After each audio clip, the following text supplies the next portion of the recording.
Welcome back to MTG Dungeon, everyone. Here with our regular commentator, Liam. The regular. The regular. Stable, strong, and able. If you say so. What if I do? Can't prove otherwise. What do we got? What do we got going on? So first match of the night, we have Mono White Equipment versus Amulet Titan. Memes. I feel like the Mono White Equipment obviously does not have an advantage in this match. What are they going to do to stop you? That's the real question. I mean, I think it's honestly just it's a race. Okay. They're like, there's not gonna be a whole lot of interaction from either deck. They're both just trying to race. Like, yeah, but the equipment deck wants to like put a hammer on something as fast as it can and just beat you. Its combo is core artificer or core duelist slapping, or even the pure steel paladin. Yeah, well, I mean the double strike on the duelist and the outfitter. Does outfitter have double strike, or is that the one that equips? The outfitter's the one that equips. Bunny, what's going on? How is there only two duelists then? I thought duelist was the 1 mana if it's equipped double strike. Wouldn't you want to max out those? I think the duelist is the one that it puts an equipment onto a creature for free when it ETBs. For 1 mana? Yeah. That can't be right. That'd be wild. I think duelist is the one that gets double strike, and then outfitter might be the one that equips something. Let's see if it is.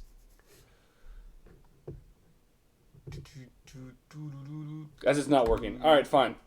It's like a coin flip with that one. Yeah. I'll just look. Oh, there it goes. All right. Okay. Yeah. Okay. Yeah. So it has one yeah, double strike. Okay. Yeah. So there's only 2 of those, so it makes it so he's more of a mid-range deck rather than a just combo kill you deck. I mean, he's playing 4 of Saram. That's a 2-drop in Mystics. I feel like it's also a semi budget version. Yeah, but I mean that's not really a defense for not having 4 core duelists, which is what I was talking about. Like, it's a perfect defense. I could budget in these extra 2 core duelists. I think he's just playing more of a mid-range build rather than going all in. And if he's playing more towards mid-range, then Amulet Titan has a much better mid-range plan. Because Amulet Titan now with the printing of what's the most recent creature that lets you play additional lands? What's that one called? It's 3 mana for a 1/4 or a 2/4. Lets you play an extra land drop. The Eidolon of Elysium or whatever. Yeah. So now that is printed, these decks have dropped copies of Explore for that, and then they're just playing like mainboard Valakut. Yep. Because why not? So the Amulet won the dice roll. Turn 1 Forest. Oh, fetch. Turn 1 fetch Forest. Okay. Yeah, there's got to be something beyond that. I would hope an Amulet. Yeah. Okay, all right. Good. No fetch for a land tapped pass. Yeah. Basic Plains. Is that the Plains that has the thunder in the background? No. Looks like an actual Plains. Man, those Plains are so cool, but they're very expensive. Yeah. There's your... Oh, that's the hammer. That is a hammer. We may be looking at hammer time. Unsuspecting, innocent hammer. Explore. All right.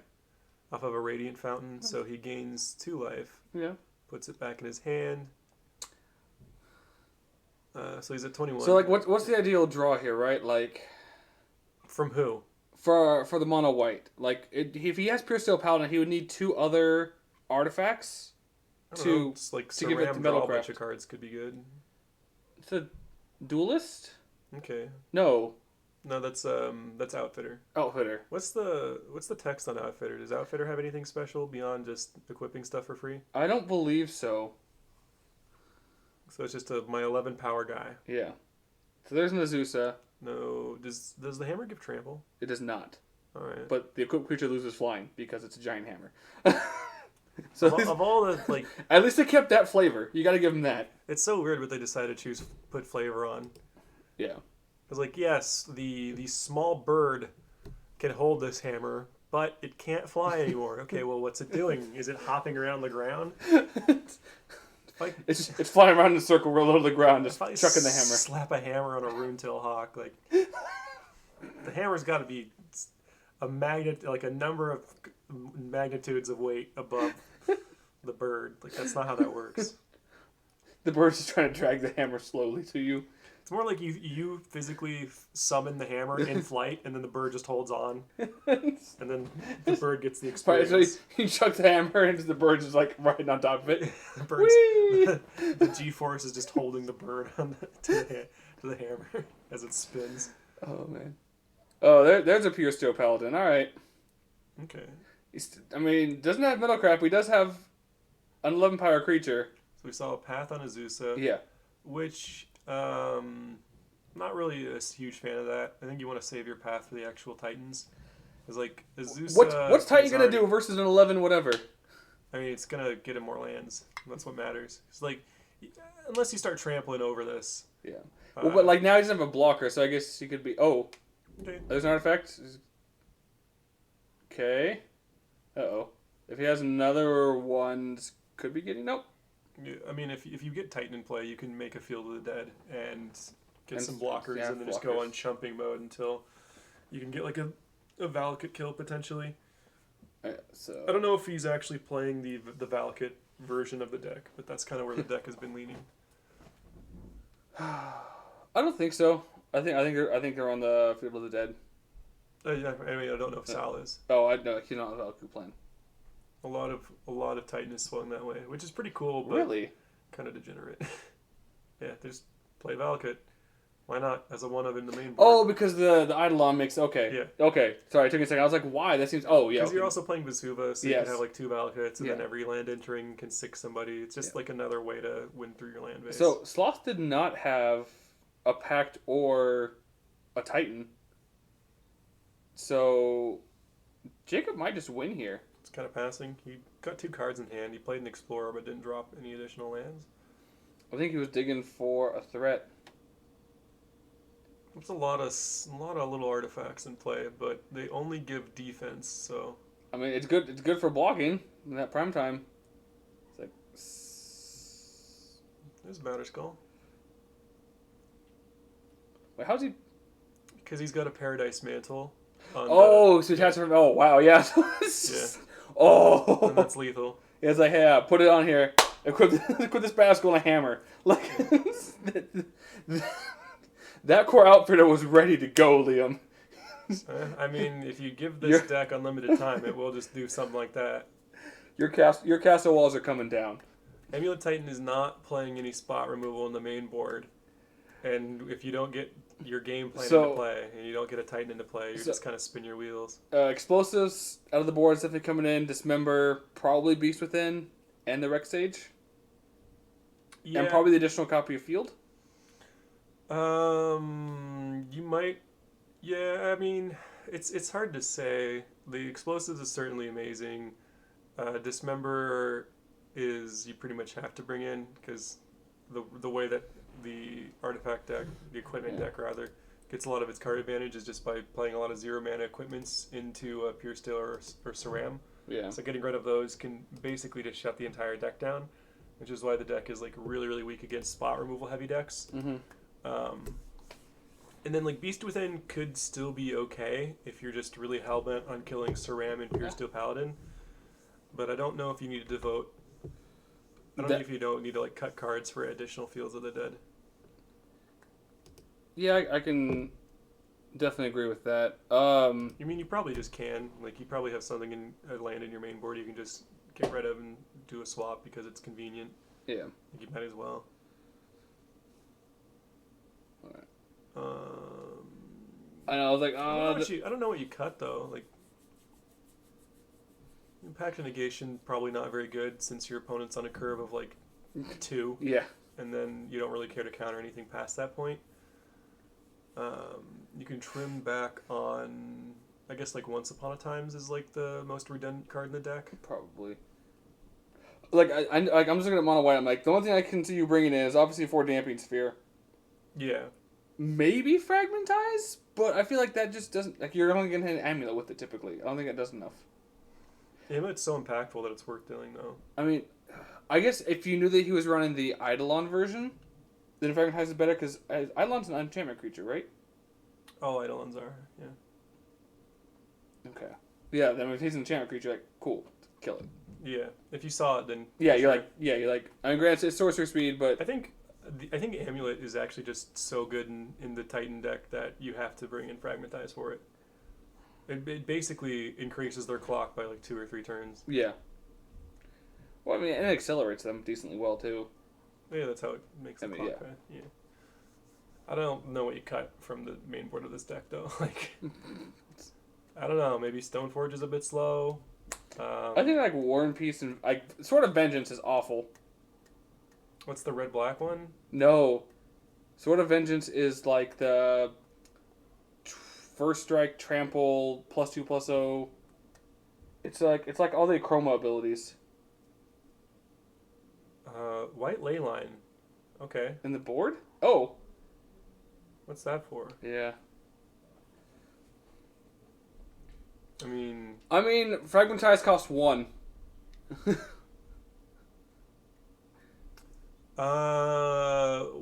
it just depends. Yeah. It depends on how fast your deck is, what you want your deck to be doing.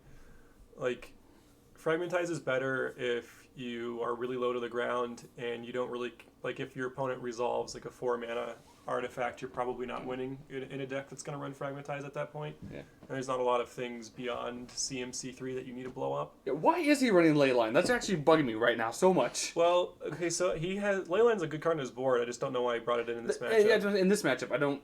The only targeted anything The target's from him. Amulet is Walking Ballista. But there's no way you're going to win through Walking Ballista in this matchup. Yeah. Yeah. The Valakut build is pretty sweet. Is it turn 3? I thought it was turn 4. I think it's turn 4. Yeah, how do you get a turn 3? How do you do that? Because you would have to have multiple Valakuts in play, and if one Titan enters the battlefield, you can't get multiple Valakuts. So if you go turn 1 search. Yeah, Titan Amulet. Dryad. Oh, okay. So you. Sure, but this Titan deck, yeah, sure. Sorry, I think it meant like actual like Scape Shift Titan. I was like, I don't think there's any way they can do it turn 3. The problem with that is, okay, yeah. All right, sure. All right, I believe you. Yeah, like that makes. You have to. The only problem I have with that is like you have to get around getting Valakut at different times. Because if you go and get Valakut and Vesuva at the same time, the Vesuva can't legally enter as a copy of Valakut. So you'd have to play either 2 Valakuts or play a Valakut first and then have the Vesuva come in on a different trigger in order to copy it. Yeah. So that would be an interesting workaround, but I'm sure it's possible. Ooh, explosives. So he did bring in explosives out of the board, which I definitely agree with, and put it on 2. So that'll take out Pure Steel. All the things that matter. But he has a chance to get value off this Pure Steel before making it useless. I guess. He played a hammer. If he has any more 0 mana equipment. Well, looks like not. No, it's like swing for 1. Does he have redundant copies of Pure Steel and he's just trying to get deeper in his deck? Maybe. He could also just be baiting his opponent into using the explosives because you're not going to use explosives on just a single copy of Stoneforge Mystic, and you need to push through your game plan somehow. So you might just be like, "Hey, use it, and then I can try to rebuild after that point." Yeah. Which, if he didn't bring in Fragmentize, that's his best bet. I think seeing explosives, you would want Fragmentize as well. Yeah. You can't get Valakut and Vesuva at the same time. Because the Vesuva has to copy a land that's already in play, and the Valakut and Vesuva enter at the same time, so the Vesuva cannot legally be a target, cannot become a Valakut. Why would you play the Outfitter if he has an explosives on 2? Nah. Yeah, I was like, no, like you equip the. Oh, I guess he's an Outfitter to equip the hammer onto the. There's no follow-up, so there's no Ceram or extra Pure Steel hanging out in there. Yeah, that's unfortunate.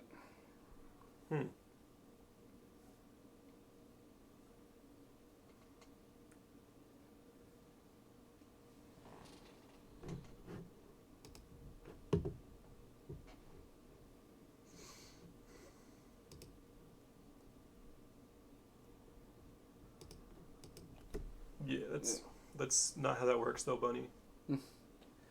I see. You have to get like the Volacute first, and then and then give Titan haste, and then get the Vesuva off the second one. Yeah, it's I somewhere. mean, if you do it that way, then yeah. Oh, there's a pact. I assume we're going after Titan now.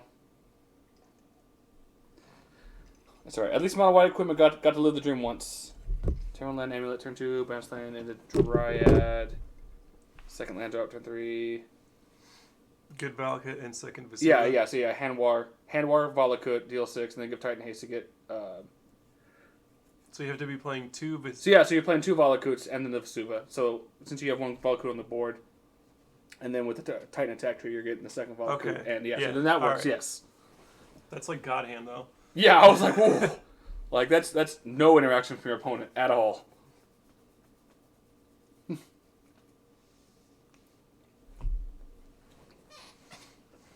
I've seen actual God Hand get played one time from Amulet Titan back when Summer Bloom was a thing. Because Daniel went exile Simian Spirit Guide, put Amulet into play, put a Crew land, make 2 mana, cast Summer Bloom, make 6 mana, cast Hive Mind, cast Summoner's Pact, go. Yeah. Just you're like, cool. All right. Yeah. Let's go to game 2. I don't even know what you're playing. Yeah.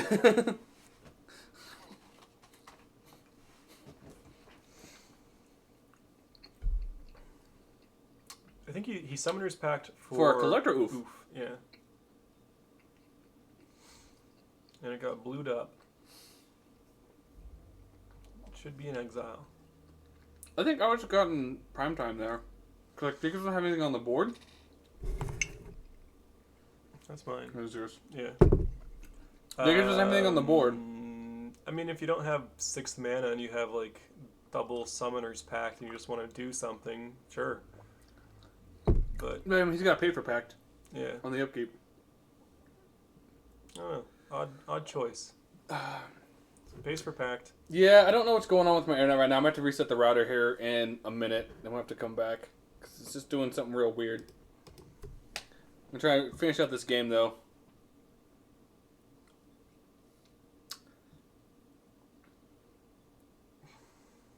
Paladin is just actually flooding. Alright, there's Saram. Alright. Free to redraw. Yep. It's a quarter shield.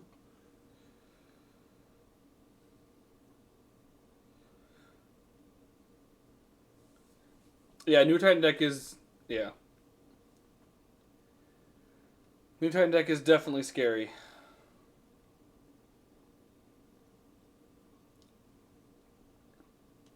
I think that's probably... I think the Dryad is probably the second or third most hyped card out of Theros. I think the most hyped card right now is Oracle. Oracle? That's his Oracle. Underworld Cerberus. No, is that his name? No, that's not. That's a different one. The Hound. Yeah, Underworld Cerberus. The one that goes into Dredge. That one's hyped. So is Thassa's Oracle. So is... You mean the Ox? Yeah. Okay. Yeah. Okay. The Ox. Yeah. That goes into Dredge. Oracle, and then really what's been the most impactful. No. The enchantment. Yeah, the breakthrough. Yeah. Underworld Breach. Underworld Breach has been radical for older formats. Oh no, yeah. Well, insane. Legacy. It's like here's a Yawgmoth. Like here's effectively a Yawgmoth will on an enchantment for a turn. Like have fun. Yeah, it's wild. It's you play it and you win. It's like hey, see these LEDs? Float like 18 mana. LED more like these are my Black Lotuses. What's up? Yeah. What are you gonna do about it? Like you don't care if you discard your hand. All your cards have escape or whatever. Yeah. Like oh no, yeah, like ludicrous. Storm. I recently watched a video with that in Storm. I was like, oh, Storm was like, yeah, that shit's like broken. oh no, you counter my Front Intruder. Cool. Cast from the graveyard. Yeah, this shit's broken. It's ridiculous. So while we were talking about that, we saw a Titan come into play, get pathed, but the Titan got 2 fields and then a forest, so there should be 6 old Zombrinos there. No, 9. That's a lot. They don't all see play at the same time. How many... Does he have 3 fields in play? I think so. No, I think he only has 2. There's 3 cards with text piled up on each other underneath the forest. Okay, there's only 2. Oh, that's the Hanwar, or not the... Castle Garen. Castle Garen, yeah, that thing. Yeah. He's like, pack for Titan. Yeah. It's like, okay, yeah, we're just like, yeah, we're done here. Yeah. That's I can't come back from like 27 zombies. With all my gobos and my Titan. What else has been good? I don't know, besides, there's 4 cards that have been impactful then? Dryad, the Enchantment, the Ox, and Thassa's Oracle. Thassa's Oracle, Uro has been impactful for Modern. It's been okay. I mean, there's he's made Dredgevine decently viable again. Yeah. And then like there's that new Urza deck with them that's popping up. I don't know if that deck is real or if that deck was a meme though. There's 9 copies of it right now that have. That looks legitimately fun. Why haven't you tried that? Because it's not combo, it's just mid range. It's super mid range. Yeah, mid range is fun. Why don't you like mid range? I fucking hate mid range. You don't like Jund? No, I hate Jund with a passion. Like Liam should know me. Like either I'm gonna control this game to the point of my opponent just loses all hope and concedes, or I'm just comboing and make my opponent lose hope and concede, or I'm just gonna make Liam sit behind a bridge and like want to kill himself. I really like finding ways to nickel and dime people into oblivion. Yeah. Like I enjoy mid range where it's just like we're gonna exchange resources and by the end of it I'm on top. I think that's fun. That's the most like interactive way to play Magic. Is to play mid range. No, the most interactive way to play. Hey Liam, bridge. That's not interactive. Don't know why you think that. Because Liam, I gotta watch you just be depressed like fuck this bridge. Yeah, the Gengar playmat is actually awesome. I do not like Mega Gengar. I hate like the way he looks. It's pretty cool. I mean, most of the Megas look pretty awesome. Regular Gengar over Mega Gengar any day for me. Well, sure, yeah. Mega Mawile is awesome. Mega Blastoise, best one. He just kind of looks like a ball with a big cannon sticking out instead of 2. Well, no, there's 3 in him. There's 3. You have that long range one. He just gets like more blocky. He gives him more of a tank. And then Charizard gets 2.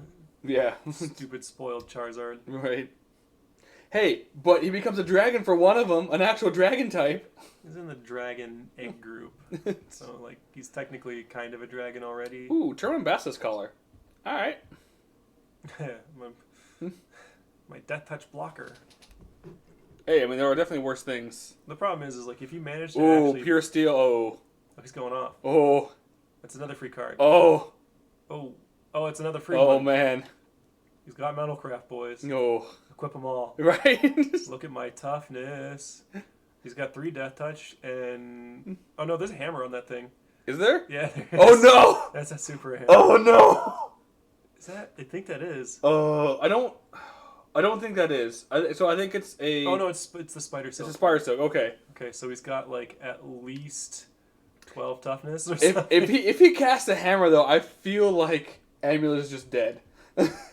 There's no trample. You can chump it. You can do chumps for days. Yeah, but he also gets life gain because of Basilisk Collar. Does Sloth not have a Karoo in hand? Because he had a. Apparently not. He had an Azusa in his hand, so if he had any green Karoo land, he could have played an Azusa off of tapping the old snake. The snake. Oh, there's a hammer. There's a hammer. Okay. It's hammer time, boys. There's a Flare Husk. All right. Get another card. Oh, see, this is why I like putting these decks on camera. Flare Husk should have cost a mana. This is why I like putting these decks on camera, just because of, like, when Timmy can live in Magical Christmas Land. I hate seeing Timmy's win. As a spike. Somebody who fits into that category. Just the worst. Liam, but you know you have fun watching this, like, that's a thick boy. When I see stuff like this happen, it's like, I can't view this as a success of, like, the equipment deck. It's more like it's a failure on Amulet's part. Like, but it's still great to watch. You are meta. You should win, right? That's how this works. And then the rogue deck comes in and just actually dunks on you, and you're like, what? Yeah. Liam, this deck doesn't dunk. It just hammers you into the ground until you can't see anymore. Yeah. I don't know. It's kind of it's the curse of playing like high tier strategies. Yeah. It's just like I didn't plan for this because there's no way I could have. Cool. Oh man. Looks like Sloth is really struggling for land drops. Yeah, he definitely is. Oh man, he was forced into He's that. forced to use the gemstone mine. He's got like 2 Titans in his hand, Oh, and he's got Ruikthar in his hand. Ruikthar would have been brutal. Ruikthar would have stopped this. That's another hammer. Oh, he's like chump. Chump like my life depended on it. I mean, he can technically come back from this though. Jacob's had a lot of life, and he's got a big ass. Life total doesn't really matter that much. I mean, like, you're not wrong, but that is a big ass paladin. Until the paladin's trampling, I think if you draw a career, you might be able to come back. Liam, that paladin is bordering on thought. That's how thick it is. There's the concession. Wouldn't it be a Pog because it has bigger toughness? I mean, maybe. I don't know all those terms. Interesting. All right. Well, the Timmy won, which makes Liam upset, obviously. Nah, I'm not upset. It's just like this would never reasonably happen outside of an FNM. All right. Let's see. What do we got next? Seems the internet's kind of starting to agree with me again. You have to sacrifice something to the gods of the internet. All right. Let's go to the back room, Liam. Not me. Ooh. 5-color Niv versus Jund. Rip Jund. I'm a Jund player. I like some Jund. I've played a lot of Jund. As soon as Niv Mizzet resolves, I think you can't win. That's how one-sided it is. Jund likes to really accrue card advantage by whittling resources out of your opponent, and then like having Liliana just keep ticking up and like really pressuring your opponent's hand while you're pressuring their life total. You know, with Tarmogoyfs and such, the card advantage in Jund is there. It's just not as explosive as a 6/6 that draws you 5 cards. So if we have a situation where the Niv Delight deck just kind of weathers through the early game, then resolving a Niv Mizzet will firmly sway the game into his side. I feel like the 5-color Niv deck is very much like a glacier. It's an iceberg. It slowly thaws and then suddenly it starts. No. It's a glacier. Like, you know it's coming. You see it coming. The question is, can you dig under it to survive? Can you outrun it? Can you get under it fast enough to survive? If not, it's just gonna be like slowly gonna kill you. It's the ending scene in Prometheus where what's that woman's running away from the thing falling down. Right, like, she's not going left or right. If you just remember to go left or right, you can win, but you have to remember to do that. So look at his hands. There's multiple 2-for-1s. Every single card in Niv's hand is a 2-for-1. All right, actually, you know what? We're gonna pause this real quick. All right, I'm gonna restart the stream and the internet and see if we can get that going again.